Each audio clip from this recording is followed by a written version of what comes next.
प्रभु, प्रभु माता सीता जीवित हैं।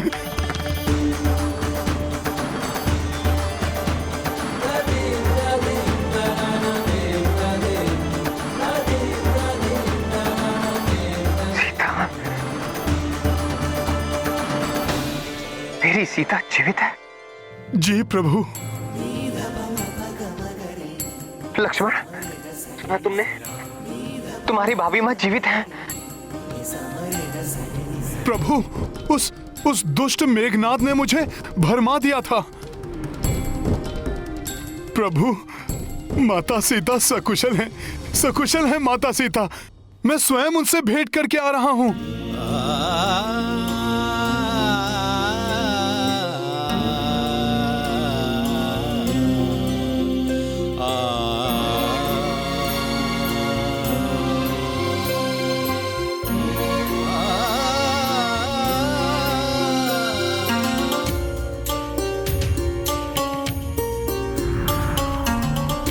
प्रभु, प्रभु मुझे क्षमा कर दीजिए। मैं माता के उस माया रूप को देखकर अपनी सुध-बुध गंवा बैठा था। मेघनाद की माया को सत्य मानकर घोर कष्टदायी समाचार सुनाया था मैंने आपको।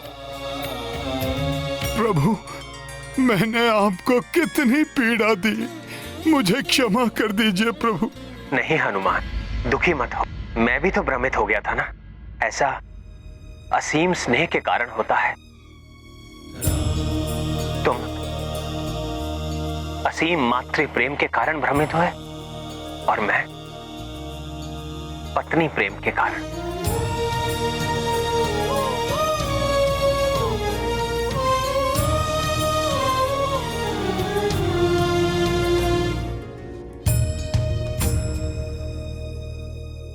प्रेम कभी कभी मन को दुर्बल कर देता है और मन की इसी दुर्बलता का लाभ उठाते हैं ये राक्षस। हनुमान ने जो कुछ भी देखा वो विद्युत जिह्वा द्वारा उत्पन्न की गई माया थी और उसी माया से एक बार रावण ने माता सीता को भी भ्रमित करने का प्रयास किया था।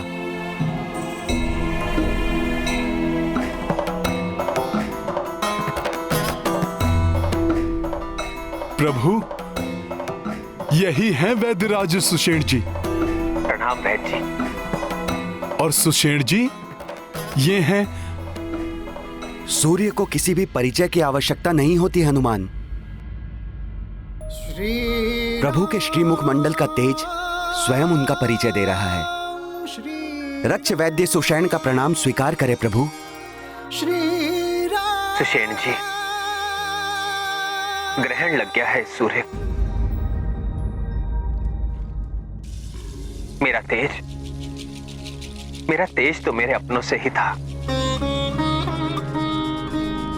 किंतु अनुज, लक्ष्मण और इन सब की ऐसी दशा ने ग्रस लिया है मेरे तेज को।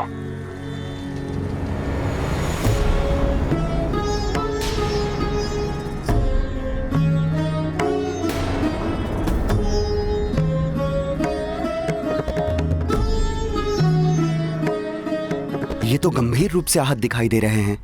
हाँ सुषेण जी, इन्हीं के उपचार के लिए आपको यहाँ बुलाया गया है। सुषेण जी, आप महाअनुभवी हैं।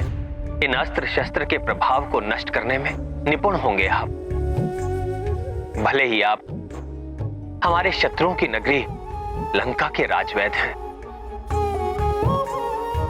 किंतु एक चिकित्सक का धर्म होता है पीड़ित को पीड़ा से मुक्त कराना, भले ही वो शत्रु पक्ष का हो या मित्र पक्ष का। प्रभु, मैं चिकित्सक धर्म का कठोरता से पालन करता हूं। आपके अनुज का उपचार मैं अवश्य करूंगा।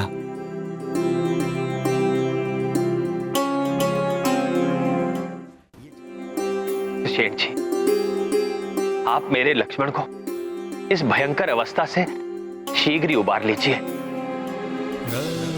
जिससे हम इन्हें भी इनकी भाभी मां की कुशलता का शुभ समाचार सुनाकर हम सब आनंद उत्सव मनाएं।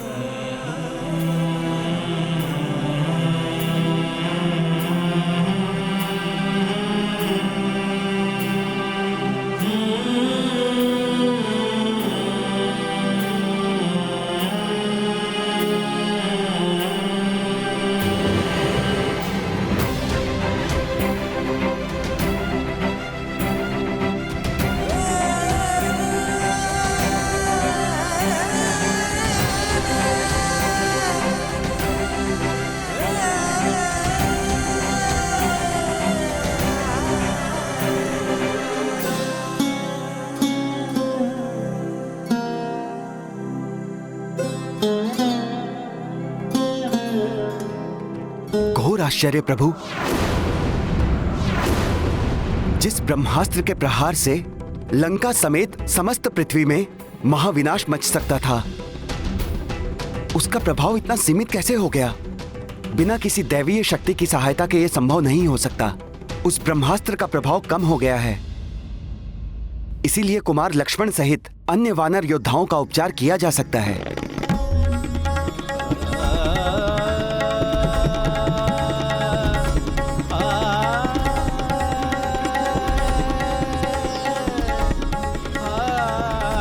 सुषेण जी, आपने तो इस निराशा के अंधकार में अपने वचनों से आशा के दीप जला दिए, और जिस दिव्य शक्ति ने ये महाविनाश होने से रोका है वो कोई अन्य नहीं,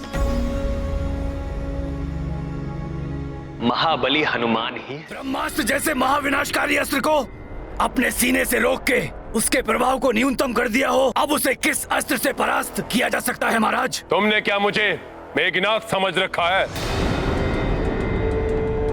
जो छोटी मोटी मायावी तलवार को लेकर निकल पड़ूंगा उस वानर को मारने के लिए? अब मैं ऐसा प्रहार करूंगा जिसे स्वयं महादेव को सहन करना संभव नहीं हो पाएगा।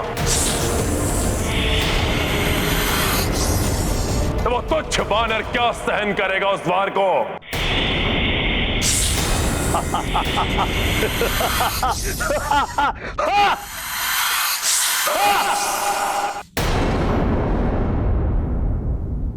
मुझ में ब्रह्मास्त्र का वार सहने की शक्ति कहां है? मेरी शक्ति तो स्वयं प्रभु श्री राम है। इनका नाम इनकी भक्ति है। इन्हीं की कृपा से मुझ में ये सामर्थ्य आया है। मेरे समस्त कार्य प्रभु श्री राम जी के शुभ आशीष से ही संपन्न होते हैं।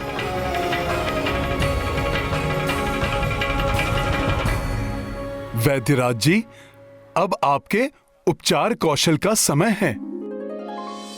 उपचार कीजिए लक्ष्मण भैया का, शीघ्र स्वस्थ कर दीजिए इन्हें। जिस समय मेघनाद ने वो ब्रह्मास्त्र चलाया था, उसी क्षण मैंने उसके प्रभाव को निष्क्रिय करने के लिए औषधि बनाना प्रारंभ कर दिया था।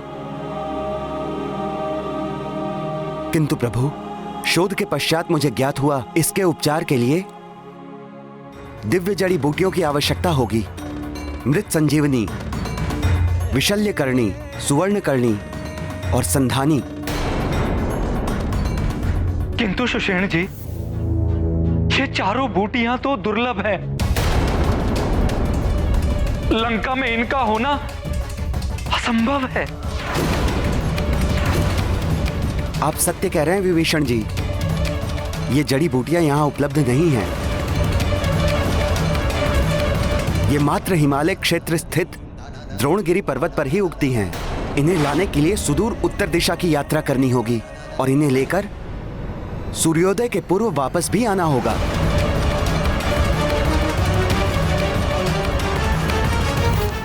एक सच्चा भक्त ही ईश्वर के प्रति पूर्ण समर्पण से उनके सेवा के लिए तत्पर रह सकता है।